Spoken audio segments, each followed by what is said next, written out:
Hi all, ഐപ്ലസിൻ്റെ പുതിയൊരു ക്ലാസ്സിലേക്ക് എല്ലാവർക്കും സ്വാഗതം.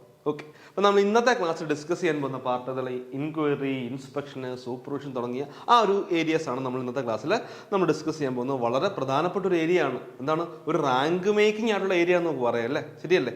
വളരെ പ്രധാനപ്പെട്ടതും റാങ്ക് മേക്കിങ്ങും. കാരണം ഈ ഒരു ഏരിയ ഒക്കെ നമ്മൾ പ്രോപ്പറായിട്ട് മനസ്സിലാക്കി കഴിഞ്ഞാൽ വളരെ സിമ്പിളായിട്ട് നമുക്ക് മാർക്ക് മേടിക്കാം. എന്നാൽ നമ്മുടെ പഠനം പ്രോപ്പർ അല്ലെങ്കിലോ, ഓക്കെ, ഈ ഒരു ഏരിയസിൽ നിന്നുള്ള പഠനം പ്രോപ്പർ അല്ല എന്നുണ്ടെങ്കിൽ നമുക്ക് എന്താണ് മാർക്ക് നഷ്ടപ്പെടാൻ സാധ്യതയുള്ള ഏരിയയുമാണ് ഇതെന്ന് ഓർത്ത് നോക്കുക. ഓക്കെ, നമ്മൾ ആദ്യം ഡിസ്കസ് ചെയ്യാൻ പോകുന്നത് സെക്ഷൻ 65 അല്ലെ, ഇൻക്വയറി എന്നാണ് കുട്ടികളെ. ഇൻക്വയറി ബൈ ദ രജിസ്ട്രാർ നടത്തുന്ന ഇൻക്വയറിയെ പറ്റിയാണ്.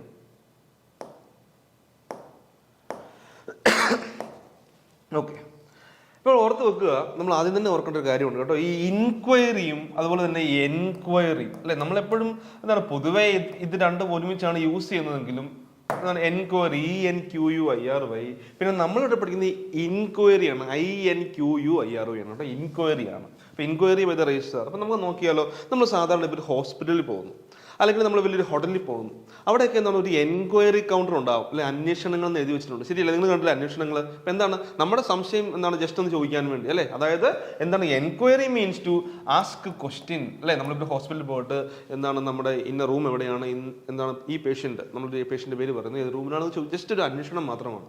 ഓക്കെ, എന്നാൽ അതേസമയം നമ്മൾ ഓർക്കുക ഇൻക്വയറി എന്താണ്. ഇൻക്വയറി എന്നാൽ ഇറ്റ്സ് എ ഫോർമൽ ഇൻവെസ്റ്റിഗേഷൻ എന്ന് ഓർത്ത് നോക്കുക. ഇതാണ് ഫോർമൽ ഇൻവെസ്റ്റിഗേഷൻ. മലയാളത്തിൽ നമുക്ക് എന്ത് പറയും? സൂക്ഷ്മ പരിശോധന എന്ന് പറയും അല്ലേ. എന്താണ് മക്കളെ? സൂക്ഷ്മ പരിശോധന എന്ന് പറയും. ഓക്കെ, ഓർത്ത് നോക്കണേ, വളരെ പ്രധാനപ്പെട്ടതാണ്, ഓർത്തോണേ. അപ്പം അങ്ങനെയാണെങ്കിൽ ആരാണ് എൻക്വയറി, അല്ലെങ്കിൽ നമ്മൾ പഠിക്കുന്ന എൻക്വയറി നമ്മൾ കുട്ടികൾ പഠിക്കും എന്താണ്, കുട്ടികൾ പറയുമ്പോൾ സാറേ എൻക്വയറി എന്നാണ് പറയുക. ഇനി നിങ്ങൾ ആ തെറ്റ് ഒരിക്കലും ആവർത്തിക്കരുത്, ഇൻക്വയറിയാണ്. അപ്പം നമ്മളിത് പഠിക്കുമ്പോൾ തന്നെ സെക്ഷൻ 65 ഇൻക്വയറി അങ്ങനെ പഠിക്കണം. എന്താണ് സെക്ഷൻ 65 എൻക്വയറി അല്ലേ? സെക്ഷൻ 65 ഇൻക്വയറി നമ്മൾ പറയുന്നത് സെക്ഷൻ 32 സൂപ്പർ സെഷൻ. അതായത് ആ സെക്ഷൻ്റെ ഒക്കെ ഒരു പ്രാധാന്യമാണ്. അപ്പം ഇത് അറിയപ്പെടുന്നത് തന്നെ സെക്ഷൻ 65 ഇൻക്വയറി. എന്താണ് മക്കളെ? Section 65 inquiry. അപ്പോൾ ആരാണ് ഇവിടെ ഇൻക്വയറി നടത്തുന്നത്? രജിസ്ട്രാർ, അല്ലെങ്കിൽ രജിസ്ട്രാർ ചുമതലപ്പെടുത്തിയ വ്യക്തിയാണ് അല്ലേ ഇൻക്വയറി നടത്തുന്നത്. നമുക്ക് നോക്കാം ഏതൊക്കെ സാഹചര്യത്തിലാണ് ഈ ഇൻക്വയറി എന്ന് പറയുന്നത്, അല്ലെങ്കിൽ ഈ സൂക്ഷ്മ പരിശോധന, അല്ലെങ്കിൽ ഈ ഫോർമൽ ഇൻവെസ്റ്റിഗേഷൻ നടത്തുന്നത് നമുക്ക് നോക്കാം. ഓക്കെ, ആദ്യം പറയുന്നുണ്ട്, നോക്കിയേ, the registrar may on his own motion. അപ്പൊ ആദ്യത്തെ കണ്ടീഷൻ ആദ്യം പറഞ്ഞ സ്വമേധയാ നടത്താം അല്ലെ. The registrar may on his own motion. That means സ്വമേധയാ, രജിസ്ട്രാറിന് സ്വമേധയാ നടത്താം. രണ്ടാമത് പറയുന്നുണ്ട് on an inquiry report of the vigilance officer. അപ്പം വിജിലൻസ് ഓഫീസറിന്റെ റിപ്പോർട്ടിന്മേൽ വിജിലൻസ് ഓഫീസർ റിപ്പോർട്ട് സമർപ്പിക്കുകയാണ് രജിസ്ട്രാർക്ക്. സാറേ അവിടെ പ്രശ്നങ്ങളൊക്കെ ഉണ്ട്, നമുക്കൊരു എന്താണ് ഒരു സൂക്ഷ്മ പരിശോധന വേണം, ഒരു ഇൻക്വയറി വേണം. അങ്ങനെ വിജിലൻസ് ഓഫീസർ പറയുന്നത് എന്താണ്? വിജിലൻസ് ഓഫീസർ റിപ്പോർട്ടിന്മേൽ നമുക്ക് അവിടെ ഇൻക്വയറി നടത്താം. ഓർത്ത് നോക്കുക. അപ്പോൾ ആദ്യത്തെ കാര്യം നമ്മൾ ഈ പോയിന്റ് ബൈ പോയിന്റ് ആയിട്ട് നിങ്ങൾ ഇങ്ങനെ ഇതുപോലെ പഠിക്കണമെന്നില്ല, ജസ്റ്റ് മനസ്സിലാക്കിയാൽ മതി. അപ്പോൾ ആദ്യം പറയുന്നു registrar on his own motion. രണ്ടാമത് പറയുന്നത് എന്താണ്? On the report of the vigilance officer. നമ്മൾ പഠിക്കും കേട്ടോ, വിജിലൻസ് ഓഫീസറുമായിട്ട് ബന്ധപ്പെട്ട കാര്യങ്ങൾ പഠിക്കും. സെക്ഷൻ 68A അതിനെപ്പറ്റി പറയുക. ഓക്കെ, വിജിലൻസ് ഓഫീസർ ആരാണ്, അദ്ദേഹത്തിന്റെ റാങ്ക് എന്താണെന്നൊക്കെ പറയും. അപ്പോൾ ആദ്യം പറയുന്നു registrar on his own motion, രണ്ടാമത് പറയുന്നു on the report of the vigilance officer, മൂന്നാമത് പറയുന്നത് എന്താണ്? On A report of the DC. പഠിപ്പിച്ചിട്ടുള്ള ഞാൻ തന്നെ ക്ലാസ് എടുത്തിട്ടുള്ള എന്താണ്? On A report of the director of cooperative audit appointed under section 63. അപ്പം സെക്ഷൻ 63 പ്രകാരം നമ്മൾ അപ്പോയിന്റ് ചെയ്യുന്നവരാണ് DC, director of cooperative audit അല്ലെ, DC. അദ്ദേഹത്തിന്റെ റിപ്പോർട്ടിന്മേൽ നമുക്ക് എന്ത് ചെയ്യാൻ പറ്റും? ഇൻക്വയറി നടത്താൻ പറ്റും. ഒന്നുകൂടെ പറഞ്ഞേ, ഹിസ് ഓൺ സ്വമേധയാ നടത്താം, വിജിലൻസ് ഓഫീസറിന്റെ റിപ്പോർട്ടിന്മേൽ നടത്താം, പിന്നെ പറയുന്നുണ്ട് ഡയറക്ടർ ഓഫ് കോപ്പറേറ്റീവ് ഓഡിറ്റ് DCന്റെ റിപ്പോർട്ടിന്മേൽ നടത്താം. അപ്പോൾ ഈ മൂന്ന് കാര്യങ്ങൾ നിങ്ങൾ പഠിച്ചില്ല. അപ്പോൾ ഈ മൂന്ന് കാര്യങ്ങൾ മാത്രം ഒന്ന് എഴുതി വെച്ച് എല്ലാവരും ബുക്കിലേക്ക്, ക്ലാസ് കണ്ടിരിക്കുന്ന കുട്ടികളെ ബുക്കിലേക്ക് എഴുതി വെച്ച് his own motion, vigilance officer, DCA. Okay അല്ലേ? മൂന്ന് കാര്യങ്ങൾ, ഇത്തരം പറഞ്ഞ മൂന്ന് കാര്യങ്ങൾ വളരെ സിമ്പിളായിട്ട് നമ്മൾ എന്താണ് ഒറ്റ ലൈൻ എഴുതി തീർത്തൂടെ? ഓക്കെ, തീർന്നിട്ടില്ല കേട്ടോ, തീർന്നിട്ടില്ല. മൂന്ന് കണ്ടീഷൻ പറഞ്ഞു. അടുത്ത കണ്ടീഷൻ ഉണ്ട്, നോക്കിയേ, on an application by the majority of the members of the committee. ഇപ്പൊ കമ്മിറ്റിയിലെ മജോറിറ്റി ഓഫ് ദ മെമ്പർമാർ, ഓക്കെ, എത്രയാണ് കമ്മിറ്റി അംഗം, കമ്മിറ്റിയുടെ സ്ട്രെങ്ത്, അതിന്റെ മജോറിറ്റി അല്ലേ, on an application by the majority of the members of the committee of the society. സംഘത്തിന്റെ committee മെമ്പർമാരിലെ മജോറിറ്റി ആയിട്ടുള്ള ആൾക്കാർ പറയുകയാണ് എന്താണ്, ഈ സംഘത്തിൽ ഒരു ഇൻക്വയറി നടത്തണമെന്ന് രജിസ്ട്രാറിന് അപേക്ഷ നൽകിയാൽ എന്താണ് അവിടെ ഇൻക്വയറി നടത്തപ്പെടും. പിന്നെ പറയുന്നുണ്ട് അല്ലെങ്കിൽ or by not less than. ഓർത്ത് നോക്കുക മക്കളെ, ഇങ്ങനത്തെ കാര്യങ്ങൾ നോട്ട് ലെസ് ദാൻ എന്താണ്, അങ്ങനെ കുറച്ച് കാര്യങ്ങൾ പറയുന്നുണ്ട്. അത് പ്രോപ്പറായിട്ട് പഠിക്കണം. നോക്കിയേ, by not less than 1/3 of the quorum of the general body meeting. അപ്പൊ എന്താ അർത്ഥമാക്കുക? ഒന്നെങ്കിൽ എന്താണ്, ഒന്നെങ്കിൽ പറയുന്നുണ്ട് നമ്മുടെ കമ്മിറ്റി മെമ്പർമാരുടെ മജോറിറ്റി ആയിട്ടുള്ള ആൾക്കാർ റിപ്പോർട്ട് എന്താണ് അപേക്ഷിച്ചാൽ, അല്ലെ, ഒരു റിക്വസ്റ്റ് നൽകിയാൽ, അല്ലെങ്കിലോ or by not less than 1/3 of the quorum for the general body meeting. General body മീറ്റിംഗിന്റെ കോറത്തിന്റെ 1/3 കുറയാത്ത ആൾക്കാർ, അതാ പറയാ by not less than 1/3 of the quorum for the general body meeting whichever is less. Okay, ഓർത്ത് വെക്കുക. ഒന്നെങ്കിൽ എന്താണ് മജോറിറ്റി ഉള്ള കമ്മിറ്റി മെമ്പർമാർ അപേക്ഷ നൽകി ഇൻക്വയറി നടത്തും. രണ്ടാമത് പറയുന്നത് എന്താണ്, ജനറൽ ബോഡിയുടെ കോറത്തിന്റെ 1/3 കുറയാത്ത ആൾക്കാർ അപേക്ഷ നൽകിയാൽ, ജനറൽ ബോഡിയുടെ കോറത്തിന്റെ 1/3 കുറയാത്ത ആൾക്കാർ, ഒരിക്കലും ജനറൽ ബോഡി അല്ല, ജനറൽ ബോഡിയുടെ കോറം ഒന്ന് ഓർത്ത് വെക്കുക. അത് വളരെ പ്രധാനപ്പെട്ടതാണ് കേട്ടോ, വളരെ പ്രധാനപ്പെട്ടതാണ്. By not less than 1/3 of the quorum for the general body meeting. പിന്നെ പറയുന്നുണ്ട് എന്താ പറയാ, on an application by the apex society or financing bank of which such society is a member. ഒന്നെങ്കിൽ എന്താണ് അപ്പെക്സ് സൊസൈറ്റിയുടെ, അല്ലെ, അപ്പെക്സ് സൊസൈറ്റിയുടെയോ അല്ലെങ്കിൽ financing ബാങ്കിന്റെയോ അവരുടെ ആപ്ലിക്കേഷന്മേൽ, അല്ലെ, അവരുടെ അപേക്ഷയിന്മേൽ എന്ത് നടത്താൻ പറ്റും, ഇൻക്വയറി നടത്താൻ പറ്റും എന്ന് ഓർത്ത് നോക്കുക. എത്ര കാര്യങ്ങൾ നമ്മൾ പറഞ്ഞു വന്നു, അല്ലേ? എന്തൊക്കെ കാര്യം സ്വമേധയാ നടത്താം, വിജിലൻസ് ഓഫീസർ, DCA, പിന്നെ എന്താണ് മജോറിറ്റി ഓഫ് ദ കമ്മിറ്റി മെമ്പർമാർ, അല്ലെങ്കിൽ എന്താണ് ജനറൽ ബോർഡ് കോറത്തിന്റെ എന്താണ് 1/3 കുറയാത്ത ആൾക്കാർ അപേക്ഷയിന്മേലോ. പിന്നെ പറയുന്നത് എന്താണ്, ഉടനെ ആപ്ലിക്കേഷൻ ചെയ്ത അപ്പെക്സ് സൊസൈറ്റി അല്ലെങ്കിൽ അപ്പെക്സ് സൊസൈറ്റിയുടെ അല്ലെങ്കിൽ ഫിനാൻസിംഗ് ബാങ്കിന്റെ അപേക്ഷയിന്മേൽ ഇനിയും തീർന്നിട്ടില്ല, ഇനിയുണ്ട്. എന്താണ്, on an application of a society to which the society is concerned is affiliated. നമ്മുടെ സംഘം മറ്റേതെങ്കിലും ഒരു സംഘത്തിലേക്ക് അഫിലിയേറ്റ് ചെയ്തിട്ടുണ്ടെങ്കിൽ അവരുടെ അപേക്ഷയിന്മേലും ഇൻക്വയറി നടത്താം. ക്ലിയർ ആയില്ലേ? വളരെ സിമ്പിൾ അല്ലേ? സിമ്പിളായിട്ട് ഓർത്ത് നോക്കിയാൽ സ്വമേധയാ വിജിലൻസ് ഓഫീസർ, DCAയുടെ കാര്യങ്ങൾ, അല്ലെങ്കിൽ പറയുന്നത് മജോറിറ്റി ഓഫ് ദ കമ്മിറ്റി മെമ്പർമാർ അപേക്ഷയിന്മേലോ, അല്ലെങ്കിൽ എന്താണ് ജനറൽ ബോർഡിന്റെ കോറത്തിന്റെ 1/3 കുറയാത്ത ആൾക്കാരിൽ വിച്ച് എവർ ഈസ് ലെസ്, എന്താണ് ഈ ആൾക്കാരുടെ രീതിയിൽ ഇവരുടെ അപേക്ഷയിന്മേലോ നമുക്ക് എന്ത് നടത്താം, ഇൻക്വയറി നടത്താം. പിന്നെ പറയുന്നത് അപ്പെക്സ് സംഘം, അല്ലെ, നമ്മുടെ സൊസൈറ്റിയുടെ അപ്പെക്സ് സംഘത്തിന്റെയോ അല്ലെങ്കിൽ നമ്മുടെ ഫിനാൻസിംഗ് ബാങ്കിന്റെയോ ആപ്ലിക്കേഷൻ മേൽ എന്താണ് ഇൻക്വയറി നടത്താം. പിന്നെ പറയുന്നുണ്ട് നമ്മുടെ സംഘം മറ്റേതെങ്കിലും ഒരു സംഘത്തിലേക്ക് അഫിലിയേറ്റ് ചെയ്തിട്ടുണ്ടെങ്കിൽ അവരുടെ ആപ്ലിക്കേഷൻ മേൽ എന്ത് നടത്താം, ഇൻക്വയറി നടത്താമെന്ന് ഓർത്ത് നോക്കുക. കണ്ടീഷൻ ഓക്കെ അല്ലേ? നോട്ട് ചെയ്ത കണ്ടീഷൻസ് ഇനിയും പറയുകയാണ്. ഓക്കെ, ഇത്രയും കണ്ടീഷനാണ് നടത്തുക. പിന്നെ പറയുന്നത് hold an enquiry by himself, അതായത് ഒന്നെങ്കിൽ രജിസ്ട്രാർ സ്വമേധയാ, അദ്ദേഹം സ്വന്തമായിട്ട് എന്താണ്, ഒന്നെങ്കിൽ അദ്ദേഹം തന്നെ സ്ട്രേറ്റ് ഇൻക്വയറി നടത്തും, അല്ലെങ്കിലോ or by a person authorised by order in writing, ഒന്നെങ്കിൽ അദ്ദേഹം സ്വന്തമായിട്ട് തന്നെ വന്ന് എൻക്വയറി നടത്തും, അല്ലെങ്കിൽ അദ്ദേഹം മറ്റാരെങ്കിലും എന്നാണ് ചുമതലപ്പെടുത്തും കേട്ടോ. ഒന്നെങ്കിൽ രജിസ്ട്രാർ സ്വമേധയാ വന്ന് നടത്തും, അല്ലെങ്കിൽ എന്താണ് വേറെ ആൾക്കാരെ എന്ത് ചെയ്യും, മറ്റാൾക്കാരെ സബോർഡിനേറ്റ്സിന് ആരെങ്കിലും എന്ത് ചെയ്യും, അധികാരപ്പെടുത്തും എന്ന് ഓർത്ത് വെക്കുക. Okay, into the constitution, working and financial condition of the society if he is satisfied that it is necessary. അപ്പോൾ അദ്ദേഹത്തിന് തോന്നുകയാണ് ഈ റിപ്പോർട്ടിന്മേലൊക്കെ തോന്നുകയാണ് എന്താണ്, നമുക്ക് ഇൻക്വയറി നടത്തിയേക്കെന്ന് തോന്നുവാണെങ്കിൽ ഒന്നെങ്കിൽ അദ്ദേഹം സ്വമേധയാ വന്ന് നടത്തും, അല്ലെ നേരിട്ട് വന്ന് നടത്തും, അല്ലെങ്കിൽ മറ്റാരെങ്കിലും അധികാരപ്പെടുത്തും, അല്ലെങ്കിൽ ഓതറൈസ് ചെയ്താണെങ്കിലും ഇൻക്വയറി നടത്തും എന്ന് ഓർത്ത് നോക്കുക. സിമ്പിൾ അല്ലേ? വളരെ സിമ്പിളാണ്. ഇത്തരം കാര്യം ജസ്റ്റ് നോട്ട് ചെയ്യുക, ഓർത്ത് മനസ്സിലാക്കി പഠിക്കുക. ഓക്കെ, അടുത്തിലേക്ക് പോവാം. നോക്കിയേ, the registrar or the person authorised by him, ഒന്നെങ്കിൽ രജിസ്ട്രാർ, ഞാൻ പറഞ്ഞു ഒന്നെങ്കിൽ രജിസ്ട്രാർ നേരിട്ട് വന്ന് നടത്തും, അല്ലെങ്കിൽ അദ്ദേഹം ആരെങ്കിലും ചുമതലപ്പെടുത്തും, അല്ലെ.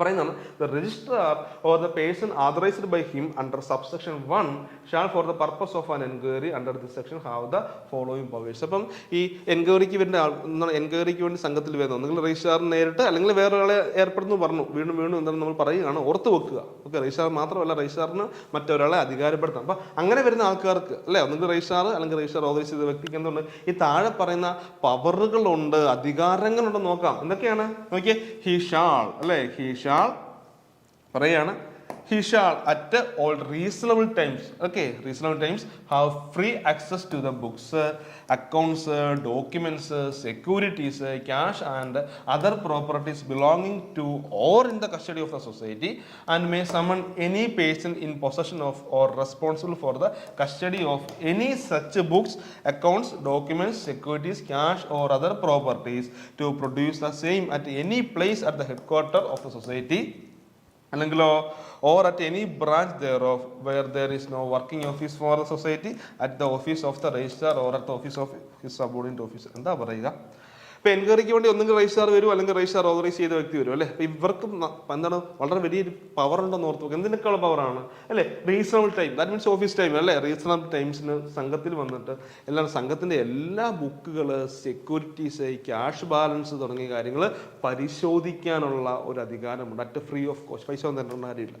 ഓക്കെ, അപ്പോൾ എൻക്വയറിക്കായിട്ട് വരുന്നു, വന്നിട്ട് നമ്മളോട് ചോദിക്കുവാണ് നിങ്ങളുടെ രജിസ്റ്ററുകൾ കാണിക്കൂ, ക്യാഷ് ബാലൻസ് ഒന്ന് കാണിച്ച് നോക്കട്ടെ, അല്ലെങ്കിൽ നിങ്ങളുടെ മറ്റ് ലോൺ രജിസ്റ്ററുകളും എല്ലാം ഒന്ന് കാണിച്ചതെന്ന് പറഞ്ഞാൽ, അല്ലെങ്കിൽ ഇവിടെ ഇരുന്ന സെക്യൂരിറ്റീസുകൾ കാണിച്ചേ, ഓക്കെ പ്രൊഡ്യൂസ് ചെയ്യും എന്ന് പറഞ്ഞാൽ എന്താണ്, നമ്മൾ പ്രൊഡ്യൂസ് ചെയ്യണം. അപ്പം അതിനുള്ള അത് ചെക്ക് ചെയ്യാനുള്ള, അല്ലെങ്കിൽ അതെന്ത് ചെയ്യാൻ വേണ്ടിയാണ്, അതെല്ലാം പ്രോപ്പറായിട്ട് വെരിഫൈ ചെയ്യാനുള്ള ഒരു അധികാരം, ഫ്രീ ആക്സസ് ആർക്കുണ്ടെന്ന് ഓർത്ത് നോക്കുക.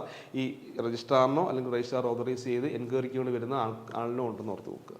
ക്ലിയർ അല്ലേ? നോക്കിയേ, shall have at all reasonable time അല്ലേ, അതായത് ഓഫീസ് ടൈമിൽ all reasonable time have free access. Free access എന്നാണ് വന്നിട്ട് എല്ലാം നോക്കാം അല്ലേ. ഫ്രീ ആക്സസ് എന്ന് പറയാൻ എല്ലാം വന്ന് പരിശോധിക്കാം അല്ലേ. Free access to the books, ഏതൊക്കെയാണ് ബുക്സ്, പിന്നെ നമ്മുടെ അക്കൗണ്ട്സുകൾ, നമ്മുടെ document, securities, cash and other properties belonging to or in the custody of society അല്ലെ. സംഘത്തിലേക്കുള്ള, സംഘത്തിന് അണ്ടർ വരുന്ന എല്ലാ ബുക്സുകളും, എല്ലാ കാര്യങ്ങളും പരിശോധിക്കാനുള്ള ഒരു അധികാരം ഇവിടെ ഉണ്ടെന്ന് നോക്കുക. അത് മാത്രമല്ല കേട്ടോ, അത് എന്താണ്, അതിനുള്ള അധികാരമുണ്ട്. പിന്നെ പറയുന്നുണ്ട് and may summon any person, someone എന്ന് പറഞ്ഞാൽ വിളിച്ചു വരുത്തുക.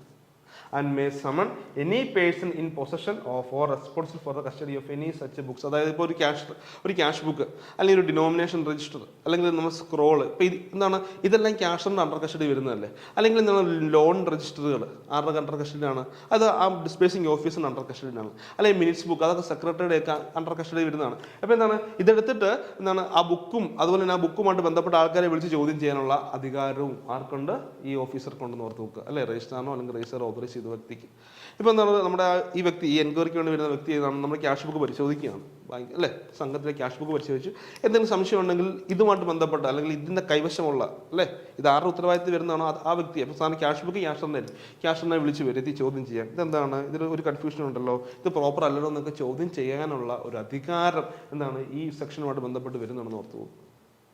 ഓക്കെ, അപ്പോൾ എല്ലാം പരിശോധിക്കുകയും ചെയ്യാം. പിന്നെ അതിൻ്റെ ഉത്തരവാദിത്തപ്പെട്ട ഓഫീസറിനെ വിളിച്ച് എന്താണ് ചോദ്യം ചെയ്യാനുമുള്ള ഒരു അധികാരമുണ്ടെന്ന് ഓർത്തു. ഇപ്പോൾ രണ്ട് കാര്യങ്ങൾ പഠിച്ചില്ലേ, ഇപ്പോൾ ഇത്തരം കാര്യങ്ങൾ പരിശോധിക്കാം, പിന്നെ ഇതുമായിട്ട് ബന്ധപ്പെട്ട ആൾക്കാരെ വിളിച്ച് ക്വസ്റ്റ്യൻ ചോദ്യം ചെയ്യാനും ഉണ്ടെന്ന് ഓർത്തു. ഇനിയും പറയുന്നുണ്ട്, അത് മാത്രമല്ല കേട്ടോ, വീണ്ടും കഴിഞ്ഞില്ല, വീണ്ടും ഉണ്ട്. പിന്നെ പറയുകയാണെന്നാണ് പറയുക, okay, to produce the same at any place of at the head quarter അല്ലേ.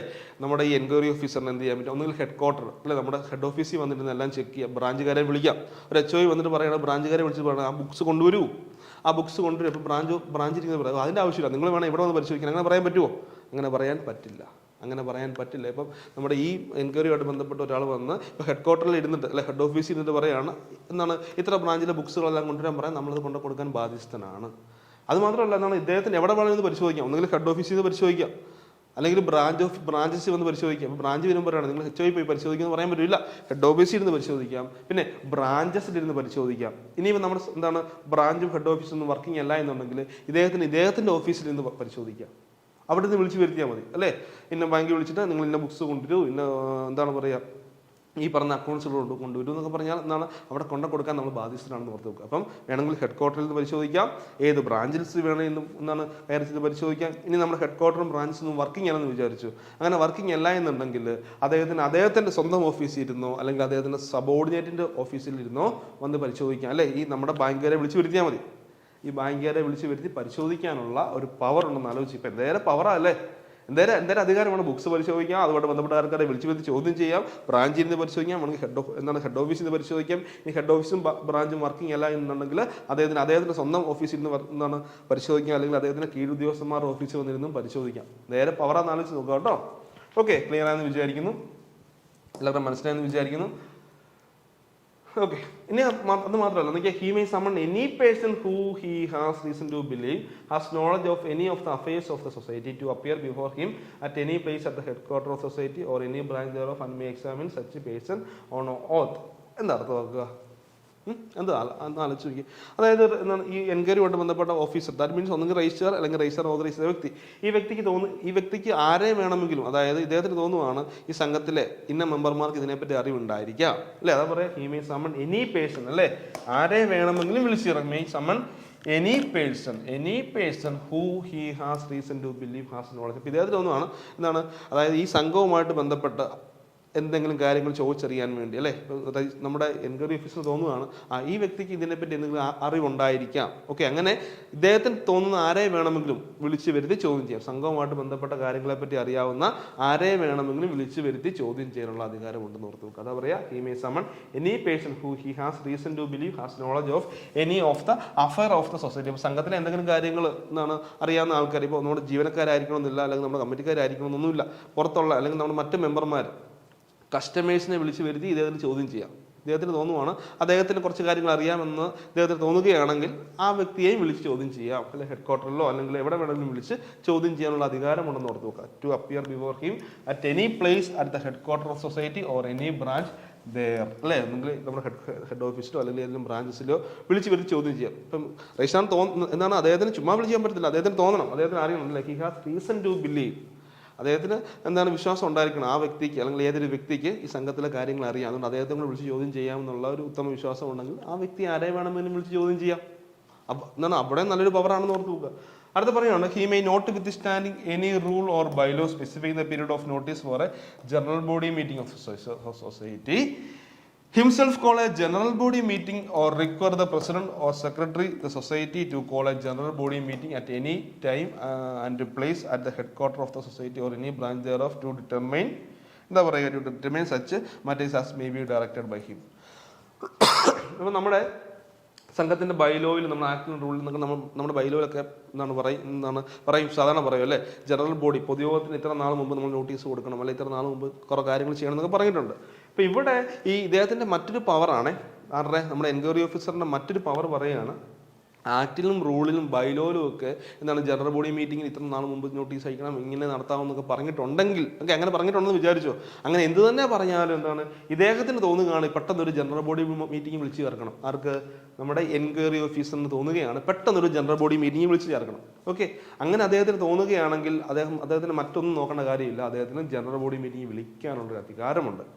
ഓർത്ത് വെക്കുക, സാധാരണ രീതി ജനറൽ ബോഡി മീറ്റിംഗ് പെട്ടെന്ന് വിളിച്ചു ചേർക്കാൻ പറ്റില്ല. അതിന് എന്താണ് കുറച്ച് പറയാം നമുക്ക് എന്താണ് അത് അവിടെ കുറച്ച് കാര്യങ്ങളുണ്ട് അല്ലേ, അതായത് നമ്മുടെ ബൈലോയിൽ കുറച്ച് കാര്യങ്ങൾ പറഞ്ഞിട്ടുണ്ട് അല്ലേ, അല്ലെങ്കിൽ നമ്മുടെ ആക്ട് റൂളിലൊക്കെ കുറച്ച് കാര്യങ്ങൾ പറയുന്നുണ്ട്. പക്ഷേ ഇവിടെ ഇദ്ദേഹത്തിന് അതൊന്നും നോക്കണ്ടെന്നാണ് പറയുക. ആർക്ക്, എൻക്വയറി ഓഫീസറിന് അതൊന്നും നോക്കണ്ട. അതാ പറയുന്നത് notwithstanding any rule or bylaw specifying the period of notice for a general body meeting of the society. സാധാരണ ഇതിൽ നമ്മൾ ഇത്ര നാൾ മുമ്പ് നോട്ടീസ് കൊടുക്കണം എന്നൊക്കെ അല്ലേ നിങ്ങൾ പഠിച്ചിട്ടുണ്ട്, ജനറൽ ബോഡിയുമായിട്ട് ബന്ധപ്പെട്ട ക്ലാസ്സിൽ നിങ്ങൾ ഡിസ്കസ് ചെയ്തിട്ടുണ്ട്, ഇത്ര നാൾ മുമ്പ് നോട്ടീസുകൾ കൊടുക്കണം, അങ്ങനെ കുറച്ച് എന്താണ് പറയുക പ്രൊസീജിയേഴ്സ് ഉണ്ട്. പക്ഷേ ഇവിടെ അദ്ദേഹത്തിന് അതൊന്നും നോക്കേണ്ട കാര്യമില്ല. എന്ത് തന്നെ പറഞ്ഞാലും നമ്മുടെ എൻക്വയറി ഓഫീസറിന് അതൊന്നും നോക്കണ്ട. അദ്ദേഹത്തിന് തോന്നുകയാണ് ഇപ്പം പെട്ടെന്നൊരു ജനറൽ ബോഡി മീറ്റിംഗ് വിളിച്ച് ചേർക്കണമെന്ന് തോന്നിയാൽ അദ്ദേഹത്തിന് ഒന്നെങ്കിൽ നേരിട്ട് വിളിച്ച് ചേർക്കാം, അല്ലെങ്കിൽ സെക്രട്ടറിയോടോ പ്രസിഡന്റിനോടോ പറഞ്ഞ് അവരെ കൊണ്ട് വിളിച്ചു ചേർക്കാം അല്ലെ, അവരെ കൊണ്ട് വിളിച്ച് ചേർപ്പിക്കാമെന്നാണ് പറയുക. അതാ പറയുക, നോക്കിയേ, himself call a general body meeting അല്ലെ, അതായത് ഇവിടെ സ്വന്തമായിട്ട് പെട്ടെന്നൊരു ജനറൽ ബോഡി മീറ്റിംഗ് വിളിച്ചു ചേർക്കാം, അല്ലെങ്കിലോ or require the president or secretary of the society to call a general body meeting. Okay, അതായത് ഒന്നെങ്കിൽ സ്വമേധയാ ഇദ്ദേഹത്തിന് തന്നെ വിളിച്ചു ചേർക്കാം, അല്ലെങ്കിൽ സെക്രട്ടറിയോടും പ്രസിഡന്റും പറയാം എന്താണ് ഇന്ന സമയം ഈ ദിവസം പെട്ടെന്നൊരു ജനറൽ ബോഡി മീറ്റിംഗ് വിളിച്ച് ചേർക്കണമെന്ന് പറഞ്ഞാൽ അവർ വിളിച്ച് ചേർത്തേ പറ്റുള്ളൂ. എന്താണ് അവർ വിളിച്ചു ചേർത്തേ പറ്റുള്ളൂ അല്ലേ. നോക്കിയേ, general body meeting at such time and place at the head quarter of society or any branch thereof. ഒന്നെങ്കിൽ ഹെഡ് ക്വാർട്ടറിലേക്ക് വിളിച്ച് ചേർക്കും, അല്ലെങ്കിൽ ഏതൊരു ബ്രാഞ്ചിലേക്ക് പെട്ടെന്ന് ഇപ്പം പറയുകയാണ് ജനറൽ ബോഡി മീറ്റിംഗ് വിളിച്ച് ചേർക്കണം, അടുത്ത ആഴ്ച വിളിച്ച് ചേർക്കണം എന്ന് പറയുക. ഓക്കെ, അപ്പോൾ നമ്മൾ പറയാം സാർ അങ്ങനെ പറ്റത്തില്ല, ഇത്ര ദിവസം മുമ്പ് നോട്ടീസ് ഇടണം, അതൊന്നും ഇവിടെ കാര്യമില്ല. വിളിച്ച് ചേർക്കാൻ പറഞ്ഞാൽ വിളിച്ച് ചേർത്തിരിക്കണം, അല്ലെങ്കിൽ ഇദ്ദേഹം സ്വന്തമായിട്ടാണെന്ന് വിളിക്കാനുള്ള പവർ ഉണ്ടെന്ന് ഓർത്ത് നോക്കുക. Determine such matters as may be directed by him. ആലോചിച്ച് നോക്കിയേ, പെട്ടെന്ന് ജനറൽ ബോഡി മീറ്റിംഗ് വിളിച്ച് ചേർക്കാനുള്ള പവറും ഇദ്ദേഹത്തിനുണ്ടെന്ന് ഓർത്ത് നോക്കുക കേട്ടോ. ഞാൻ പറയാണ്, any meeting called under sub clause 1 shall have all the power of a general body meeting called under the bylaw of the society. അപ്പോൾ നമ്മൾ പറയുകയാണ് എന്നത് ഇദ്ദേഹത്തിന് ജനറൽ ബോഡി മീറ്റിംഗ് വിളിച്ച് ചേർക്കാൻ ഒന്നും നോക്കണ്ട, മറ്റു കാര്യങ്ങളൊന്നും നോക്കണ്ട. ഓക്കെ, അങ്ങനെ വരുമ്പോൾ എന്നാൽ നമുക്കൊരു സംശയം തോന്നും, അങ്ങനെ ഇദ്ദേഹം വിളിച്ച് ചേർക്കുന്ന മറ്റു പ്രൊസീജിയർ ഒന്നും നോക്കാതെ ഇദ്ദേഹം വിളിച്ച് ചേർക്കുന്ന ജനറൽ ബോഡി മീറ്റിങ്ങിന് സാധാരണ ജനറൽ ബോഡി മീറ്റിങ്ങിന്റെ പവർ ഉണ്ടോ എന്നൊരു സംശയം ഉണ്ടാവും അല്ലേ. അപ്പോൾ സംശയത്തിന് വേണ്ട, എന്താണ് സാധാരണ രീതിയിൽ വിളിച്ചു ചേർക്കുന്ന ജനറൽ ബോഡിയെ പോലെ തന്നെ ആ ജനറൽ ബോഡിയുടെ അതേ കാര്യങ്ങൾ തന്നെയാണ്, എന്താണ് അതേ പവർ ഇദ്ദേഹം വിളിച്ചു ചേർക്കുന്ന ജനറൽ ബോഡി മീറ്റിങ്ങിനും ഉണ്ട് എന്ന് ഓർത്ത് നോക്കുക. നോക്കിയേ, any meeting called under sub clause 1 shall have all the power of a general body meeting called under the bylaw of the society. സാധാരണ നമ്മൾ വിളിച്ചു ചേർക്കുന്ന ജനറൽ ബോഡി മീറ്റിങ്ങിന്റെ അതേ പവർ തന്നെയാണ് ഇദ്ദേഹം വിളിച്ചു ചേർക്കുന്ന ജനറൽ ബോഡി മീറ്റിങ്ങിന് ഉണ്ട് എന്ന് ഓർത്ത് നോക്കുക. ഓക്കെ അല്ലേ, ക്ലിയർ അല്ലേ, സിമ്പിൾ അല്ലേ, ഇത് ബുദ്ധിമുട്ടില്ലല്ലോ, മനസ്സിലായല്ലോ. അടുത്ത് നോക്കിയേ, When an inquiry is made under this section, the registrar may communicate the result of the inquiry to the financing bank, if any, to the society to which such a society is affiliated and the circle cooperative union. ഇപ്പോൾ നമ്മളിങ്ങനെ ഒരു enquiry നടത്തി അല്ലേ, നമ്മൾ ഇങ്ങനെ ഒരു enquiry നടത്തി ആ രജിസ്ട്രാറോ അല്ലെങ്കിൽ രജിസ്ട്രാർ ഓതറൈസ് ചെയ്ത വ്യക്തിയോ എൻക്വയറി നടത്തി കഴിഞ്ഞാൽ എന്ത് ചെയ്യണം, അതിൻ്റെ റിസൾട്ട് അല്ലേ, എൻക്വയറിക്ക് എന്താണ് ഒരു റിസൾട്ട് ഉണ്ടാവും അല്ലേ, ആ റിസൾട്ട് ആർക്കൊക്കെ നമ്മൾ അംഗീകരിക്കണം അല്ലെങ്കിൽ ആരോടൊക്കെ കമ്മ്യൂണിക്കേറ്റ് ചെയ്യണം എന്നാണ് പറയുന്നത്. When an enquiry is made under this section the registrar may അല്ലെ ദ രജിസ്ട്രാർ എന്ത് ചെയ്തിരിക്കണം, the registrar may communicate the result of the inquiry ആർക്കൊക്കെ ടു ദ ഫിനാൻസിങ് ബാങ്ക്. അപ്പോൾ ഫിനാൻസിങ് ബാങ്ക് ഫിനാൻസിങ് ബാങ്ക് നൽകണം. പിന്നെ പറയാണ് to the society to which such society is affiliated. ഈ എന്താണ് സംഘം മറ്റേതെങ്കിലും ഒരു സംഘത്തിലേക്ക് അഫിലിയേറ്റ് ചെയ്തിട്ടുണ്ടെങ്കിൽ ആ അവർക്കും കൊടുക്കണം. ഓക്കെ, ഇപ്പൊ എ എന്ന് പറയുന്ന സംഘം ഒരു സംഘം അത് ബി എന്ന് പറഞ്ഞ സംഘത്തിലേക്ക് അഫിലിയേറ്റ് ചെയ്തു വിചാരിച്ചു, അഫിലിയേറ്റ് ചെയ്തിരിക്കുക അല്ലേ. അങ്ങനെയാണെങ്കിൽ എ എന്ന് പറഞ്ഞ സംഘം ബി എന്ന സംഘത്തിൽ അഫിലിയേറ്റ് ചെയ്തിരിക്കുകയാണ്. എ എന്ന് പറഞ്ഞ സംഘത്തിൽ ഇൻക്വയറി നടത്തി. ഇപ്പൊ ഈ ഇൻക്വയറിയുടെ റിസൾട്ട് അല്ലെ എന്താണോ അതിന്റെ റിസൾട്ട് അത് ഈ സംഘത്തിന് കൈമാറ്റം ചെയ്തിരിക്കണം. ഇപ്പൊ ഫിനാൻസിങ് ബാങ്ക് ഉണ്ടെങ്കിൽ ഫിനാൻസിങ് ബാങ്കിന് കൊടുക്കണം. ഏതെങ്കിലും സംഘത്തിലേക്ക് അഫിലിയേറ്റ് ചെയ്തിട്ടുണ്ടെങ്കിൽ ആ സംഘത്തിന് കൊടുക്കണം. പിന്നെന്താ പറയുക, പിന്നെ പറയുന്നുണ്ടെന്ന് നോക്കിയേ, and the circle cooperative union CCU അല്ലെ, ആൻഡ് ദി സർക്കിൾ കോപ്പറേറ്റീവ് യൂണിയനിലേക്ക് നമ്മൾ എന്ത് ചെയ്തിരിക്കണം, ഈ നമ്മുടെ റിസൾട്ട് കമ്മ്യൂണിക്കേറ്റ് ചെയ്തിരിക്കണം. സിമ്പിൾ അല്ല കുട്ടികളെ, ഓർത്തെ. ആർക്കൊക്കെ, ഫിനാൻസിങ് ബാങ്ക്, പിന്നെ നോക്കിയേ ഫിനാൻസിങ് ബാങ്ക്, പിന്നെ സംഘം മറ്റേതെങ്കിലും സംഘത്തിലേക്ക് അഫിലിയേറ്റ് ചെയ്തിട്ടുണ്ടെങ്കിൽ ആ സംഘത്തിന് കൊടുക്കണം. പിന്നെ സർക്കിൾ കോപ്പറേറ്റീവ് യൂണിയനും ഇതിന്റെ റിസൾട്ട് നമ്മൾ കമ്മ്യൂണിക്കേറ്റ് ചെയ്യണം എന്ന് ഓർത്ത് നോക്കുക. ഓക്കെ അല്ലേ, മനസ്സിലായെന്ന് വിചാരിക്കുന്നു. അടുത്ത പോയിന്റ് നോക്കിയാലോ. When an inquiry made under this section, okay, നമ്മളിപ്പോൾ ഇൻക്വയറി നടത്തി കഴിയുമ്പോൾ എന്താണ് അതിന് റിസൾട്ട് ഉണ്ടാകും. അതിൽ നമ്മൾ മനസ്സിലാക്കുകയാണ് when an inquiry made under this section reveals only minor defect. Okay, വലിയ പ്രശ്നങ്ങളൊന്നും ഇല്ല, ചെറിയ മൈനർ ഡിഫക്റ്റ് ഉണ്ടെന്ന് എന്താ പറയുക, in the opinion of the registrar can be remedied by the society. He shall communicate the result of the inquiry to the society and the society, if any, to which that society is affiliated. He shall also direct the society or its officers to take such action within the time specified therein to rectify the defect disclosed in such inquiry.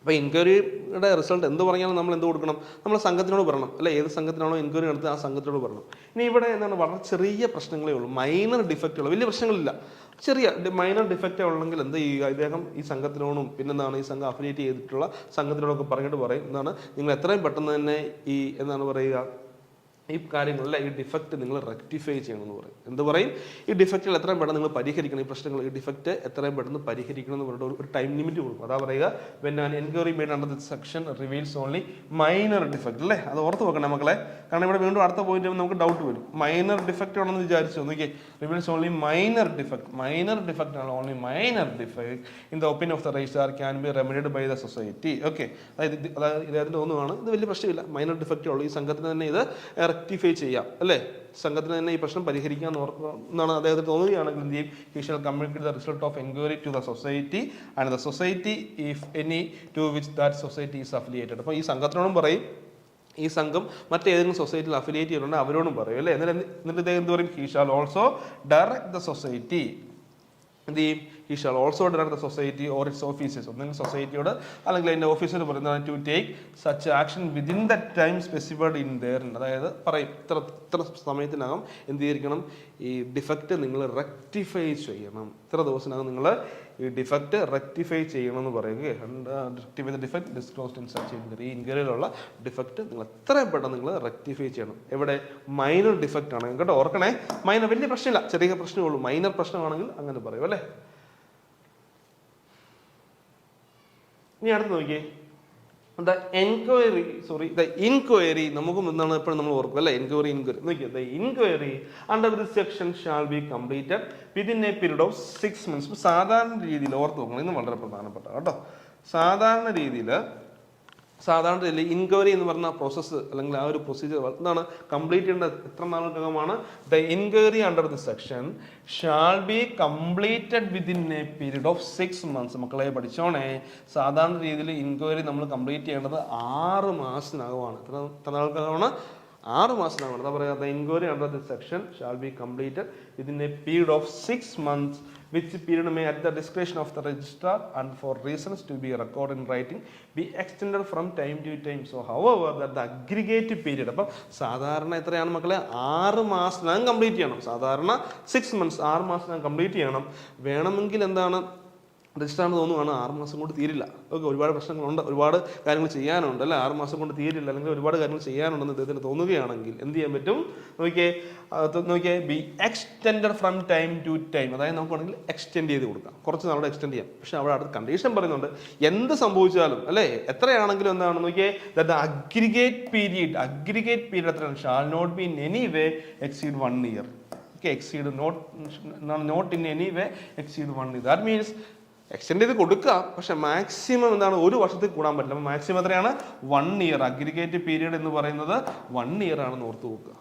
Aggregate period എത്രയാണ് മക്കളെ, 1 year ആണ്. സാധാരണ ഞാൻ പറഞ്ഞു 6 മാസം കൊണ്ട് complete ചെയ്യണം. 6 മാസം കൊണ്ട് കംപ്ലീറ്റ് ആണ്. ഇഫ് നമുക്ക് 6 മാസം കൊണ്ട് കംപ്ലീറ്റ് ചെയ്യാൻ പറ്റുന്നില്ല എന്നുണ്ടെങ്കിലോ, ആലോചിച്ച് നോക്കി. രജിസ്ട്രാറിന് തോന്നണം 6 മാസം കൊണ്ട് തീരില്ല. അങ്ങനെയാണെങ്കിൽ വേണമെങ്കിൽ അദ്ദേഹത്തിന് എന്ത് ചെയ്യാം, എക്സ്റ്റെൻഡ് ചെയ്യാം. പക്ഷെ അവിടെ ഒരു ലിമിറ്റ് പറയുന്നത്, എന്തൊക്കെ ആണെങ്കിലും ശരി 1 വർഷത്തിൽ കൂടാൻ പാടില്ല അല്ലേ, നോട്ട് എക്സീഡ് 1 year. ഓക്കെ, അപ്പോൾ ഓർത്ത് നോക്കുക, സാധാരണ നമ്മളോട് എൻക്വയറിയുടെ പീരീഡ് ചോദിച്ചാൽ 6 മാസം എന്ന് പറയുക. ഇനി എന്താണ് അഗ്രിഗേറ്റ് പീരീഡ് ചോദിച്ചാൽ എന്താണ്, 1 year. അതായത് 1 വർഷത്തിൽ കൂടാൻ പറ്റില്ല എന്ന് ഓർത്ത് നോക്കുക. ക്ലിയർ അല്ലേ, സിമ്പിൾ അല്ലേ ഇൻക്വയറി. നമുക്ക് അടുത്ത പോയിട്ട് നോക്കിയേ, if the registrar on completion of the inquiry find that there is a major defect, രജിസ്ട്രാറിന് ഇൻക്വയറി നടത്തി കഴിഞ്ഞ ശേഷം മനസ്സിലാകാണ് അവിടെ വളരെ വലിയ മേജർ ഡിഫക്റ്റ് ആണ്. മൈനർ ഡിഫക്റ്റിന്റെ കാര്യം ഞാൻ പറഞ്ഞു അല്ലേ, പക്ഷെ ഇവിടെ മേജർ ഡിഫക്റ്റ് ആണെങ്കിലോ എന്ത് ചെയ്യും, if the registrar on completion of the inquiry find there is a എന്താണ് പറയുക, മേജർ ഡിഫക്റ്റ് അല്ലേ, there is a major defect in the constitution or working or financial condition of the society. അദ്ദേഹത്തിന് അതേ എന്ത് ചെയ്യും, he may initiate action in accordance with the provision of the section 32. എന്താണ് മക്കളെ 32? എന്താണ് 32? എന്താണ്, സൂപ്പർസെഷൻ, പിരിച്ചുവിടുക എന്ന് പറയില്ല, സൂപ്പർസെഷൻ. ഓക്കെ, അപ്പം അദ്ദേഹം എന്ത് ചെയ്യും, കമ്മിറ്റിയെ സൂപ്പർസീഡ് ചെയ്യും. ഓക്കെ, കമ്മിറ്റിയെ സൂപ്പർസീഡ് ചെയ്യുന്ന ഓർത്ത് നോക്കുക. എന്തൊക്കെയാണ് ഞാൻ പറഞ്ഞത്, മേജർ ഡിഫക്റ്റ് ആണെങ്കിൽ, മൈനറാണ് പ്രശ്നമില്ല, മൈനറാണ് ഇദ്ദേഹത്തിന് തോന്നുന്നു മൈനറാണ്, ഇവരെ കൊണ്ട് തന്നെ കുഴപ്പമില്ലെങ്കിൽ അദ്ദേഹം വിളിച്ച് പറയും അല്ലേ, നിങ്ങൾ ഇത്രയും പെടുന്ന നിന്നാണ് ഒരു സമയം ഞാൻ പറയാം, ആ സമയത്തിനകം നിങ്ങൾ കംപ്ലീറ്റ് ചെയ്യണം, നിങ്ങൾ റെക്ടിഫൈ ചെയ്യണം. But if it is A major defect എന്ത് ചെയ്യും, സൂപ്പർസീഡ് ചെയ്യും. ഞാൻ പറഞ്ഞു സെക്ഷൻ 32 സൂപ്പർ സെഷൻ, അങ്ങനെയല്ലേ പറഞ്ഞത്, സെക്ഷൻ 32 സൂപ്പർ സെഷൻ എന്ന് ഓർത്ത് വെക്കുക. ഓക്കെ, സെക്ഷൻ 65 ഇൻക്വയറി എന്ന് ഓർത്ത് വെക്കുക. ഇതൊക്കെ അദ്ദേഹത്തിൻ്റെ വളരെ പവർഫുൾ ആയിട്ടുള്ള സെക്ഷനുകളാണ്. അപ്പോൾ കാര്യങ്ങൾ നിങ്ങൾക്ക് മനസ്സിലായെന്ന് വിചാരിക്കുന്നു. ഓക്കെ, കാര്യങ്ങൾ ഓക്കെ അല്ലേ, മനസ്സിലായില്ലേ, ഇനി വലിയ ബുദ്ധിമുട്ടില്ലല്ലോ. ഇപ്പോൾ എന്തൊക്കെയാണ് ഇൻക്വയറിയുടെ ബന്ധപ്പെട്ട കാര്യങ്ങൾ പറഞ്ഞു അല്ലേ. ആദ്യത്തെ കണ്ടീഷൻ പറഞ്ഞു, സ്വമേധയ നടത്താം, വിജിലൻസ് ഓഫീസിൻ്റെ റിപ്പോർട്ടിന്മേൽ നടത്താം, DCIയുടെ റിപ്പോർട്ടിന്മേൽ നടത്താം അല്ലേ, committee member majority of committee members അപേക്ഷ കൊടുത്താൽ നടത്താം അല്ലേ, ഓർ അല്ലെങ്കിൽ പറഞ്ഞ ജനറൽ ബോർഡ് കോറത്തിൽ 1/3 കുറയാത്ത ആൾക്കാർ പറയുകയാണെങ്കിൽ നടത്താം അല്ലേ. ഓക്കെ, മിനിമം 1/3 എങ്കിലും ജനറൽ ബോർഡിൻ്റെ കോറത്തിന് മിനിമം 1/3 ആൾക്കാരെങ്കിലും പറയണം. അങ്ങനെ കുറച്ച് കണ്ടീഷൻ പറഞ്ഞു. അപ്പെക്സ് സംഘങ്ങളുടെ, ഫിനാൻസിങ് ബാങ്കിൻ്റെ അല്ലേ, ഏതെങ്കിലും സംഘത്തിലേക്ക് അഫിലിയേറ്റ് ചെയ്തിട്ടുണ്ട് അവരുടെയൊക്കെ എന്താണ് അപേക്ഷയിന്മേലൊക്കെ നമുക്ക് നടത്താമെന്ന് ഓർത്ത് വെക്കുക. ക്ലിയർ ആയെന്ന് വിചാരിക്കുന്നു. പിന്നെ സാധാരണ 6 മാസമാണ്, അത് വേണമെങ്കിൽ 1 വർഷം വരെ കൊടുക്കാമെന്ന് ഓർത്ത് വെക്കുക. മേജർ ഡിഫക്റ്റ് ആണെങ്കിൽ സൂപ്പർസീഡ് ചെയ്യുമെന്ന് ഓർത്ത് വെക്കുക. സെക്ഷൻ 32 പ്രകാരം എന്ത് ചെയ്യും, സൂപ്പർസീഡ് ചെയ്യും എന്ന് ഓർത്ത് വെക്കുക. ഓക്കെ, അപ്പം അങ്ങനെ നമ്മൾ സൂപ്പർ സെഷനോട് ബന്ധപ്പെട്ട കാര്യങ്ങൾ അല്ലേ നമ്മൾ ഓൾറെഡി പറഞ്ഞിട്ടുണ്ട്, സെക്ഷൻ 32 സൂപ്പർ സെഷൻ പറഞ്ഞിട്ടുണ്ട്. ഓക്കെ, അപ്പം നമ്മൾ ഇൻക്വയറിയുടെ കഴിഞ്ഞു. ഇനി നമുക്ക് അടുത്ത് വരുന്നത് എന്താണ്, സൂപ്പർവിഷൻ ആൻഡ് ഇൻസ്പെക്ഷൻ ആണ് അല്ലേ. സൂപ്പർവിഷൻ ആൻഡ് ഇൻസ്പെക്ഷൻ നമുക്ക് എന്ത് ചെയ്യാം, നമുക്ക് അടുത്ത ക്ലാസ്സിൽ സൂപ്പർവിഷൻ ആൻഡ് ഇൻസ്പെക്ഷനെ പറ്റി ഡിസ്കസ് ചെയ്യാം. Okay, thank you.